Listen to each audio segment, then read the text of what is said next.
Assalamualaikum warahmatullahi wabarakatuh. Saya Huratun Nazwa dengan NIM 2110119120003 dari kelas A yang di sini akan menampilkan sebuah media pembelajaran infografis dengan materi pembelahan sel.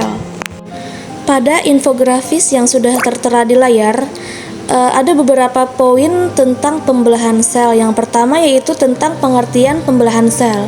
Pembelahan sel merupakan proses membagi suatu sel menjadi dua sel atau lebih. Fungsinya untuk mereproduksi sel, pertumbuhan dan perbaikan sel, serta memungkinkan suatu organisme untuk tumbuh dan berkembang. Pada infografis ini, pembelahan sel yang dibahas adalah pembelahan sel pada eukariotik yang terbagi menjadi dua, yaitu mitosis dan meiosis. Yang pertama, mitosis. Mitosis menghasilkan dua sel atau diploid yang terjadi pada sel tubuh. Terdapat 4 fase pada mitosis. Yang pertama ada fase profase, yaitu benang-benang kromatin mulai memendek dan memadat, membentuk kromatid yang akan membentuk kromosom. Fase kedua yaitu metafase, yaitu kromosom yang terdiri dari 2 kromatid berjajar pada bidang pembelahan atau sentromer.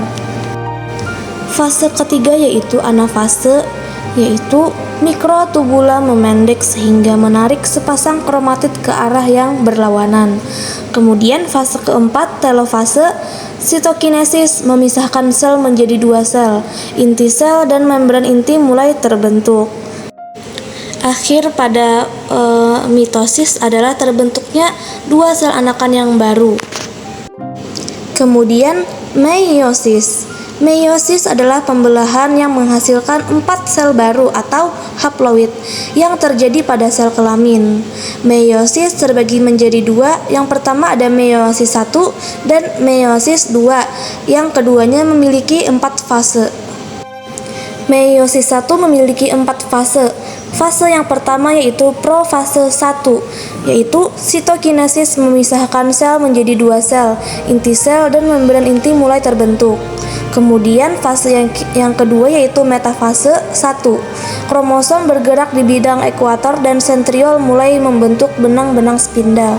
Kemudian fase yang ketiga yaitu anafase 1. Kromosom homolog berpisah dan bergerak ke kutub yang berlawanan. Yang terakhir, fase keempat yaitu telofase 1. Terjadinya pembentukan anak inti pada setiap kutub dan terjadi sitokinesis. Kemudian meiosis 2. 2 sel anakan yang dihasilkan dari meiosis 1 akan berlanjut pada meiosis 2. Yang pertama pada fase profase 2. Pembelahan 2 sentriol menjadi sentriol baru. Setiap pasang sentriol akan bergerak ke kutub yang berlawanan. Fase kedua yaitu metafase 2. Kromosom bergerak menuju bidang ekuator, sentromer terikat oleh benang spindel yang berasal dari sentriol. Kemudian fase yang ketiga yaitu anafase 2. Benang spindal mulai menarik salinan kromosom. Kromosom berpisah dan bergerak ke arah kutub yang berlawanan. Kromosom tetap berupa haploid.